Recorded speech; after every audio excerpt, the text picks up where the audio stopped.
Shalom. Renungan kebenaran firman Tuhan hari ini terambil di dalam Injil Matius pasal 2 ayat 9 sampai dengan ayat yang ke-12. Judul renungan hari ini, Carilah maka kamu akan mendapat. Kita melihat untuk terakhir kalinya kisah tentang orang-orang Majus yang mengunjungi Yusuf, Maria, dan Yesus yang masih kecil. Kali ini kita akan lebih fokus pada apa yang bisa kita pelajari dari orang-orang luar biasa ini yang melakukan perjalanan yang sangat jauh. Tetapi sebelum kita melakukannya, pernahkah Anda berpikir banyak tentang bintang yang membimbing mereka? Banyak sarjana Alkitab terkenal dan terpercaya memiliki cara pandang yang berbeda tentang bintang ini.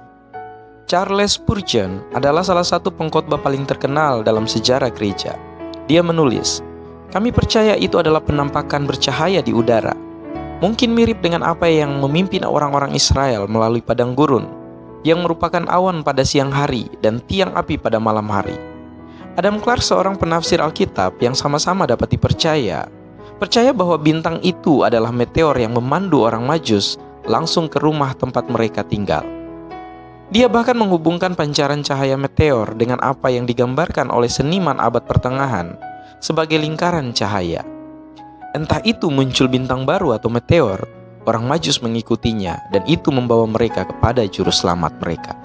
Begitu mereka menemukan bayi Yesus, mereka membuka harta mereka untuk memberi kepadanya persembahan. Emas untuk royalti, kemenyan untuk keilahiannya, dan mur untuk kematiannya. Disinilah kita mendapat gagasan tentang 3 orang bijaksana. Namun kitab suci tidak pernah memberitahu kita berapa banyak orang yang dari timur datang untuk menyembah Yesus. Hanya saja mereka membawa 3 harta dan dipersembahkan kepada Yesus.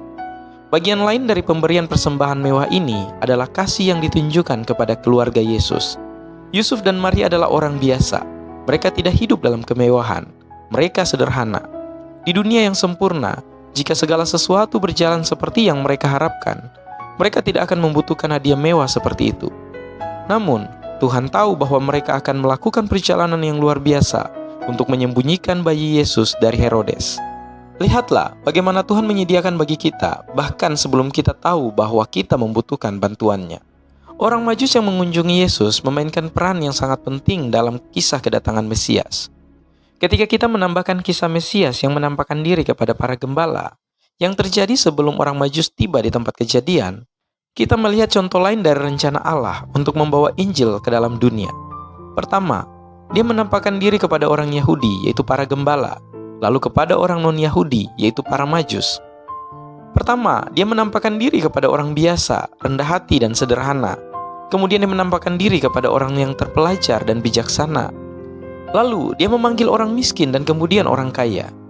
Inilah pola yang diikuti Yesus sepanjang pelayanannya. Jika dia datang kepada orang kaya dan yang terpelajar dan kelas atas terlebih dahulu, orang miskin akan ditinggalkan dan disingkirkan. Dengan mengikuti pola ini, kita tahu bahwa Allah menyertakan setiap orang dalam panggilan pertobatannya. Akankah kita menanggapi seperti Herodes dengan marah dan permusuhan, atau seperti orang bijak dengan kerendahan hati dan menyembahnya? Orang Majus memberi kita contoh yang baik tentang bagaimana kita harus menanggapi Kristus. Orang Majus tidak merasa puas diri hanya dengan melihat bintang. Mereka melakukan sesuatu.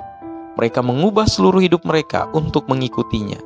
Ketika mereka menemukan Yesus, mereka menyembah dan memberinya persembahan. Seperti yang dikatakan Yesus dalam Injil Matius 7 ayat 8, "Karena setiap orang yang meminta, menerima, dan setiap orang yang mencari, mendapat, dan setiap orang yang mengetuk, baginya pintu dibukakan." Tuhan dapat ditemukan oleh semua orang yang mencari Dia, dan ketika kita menemukannya, mari kita berikan yang terbaik kepadanya.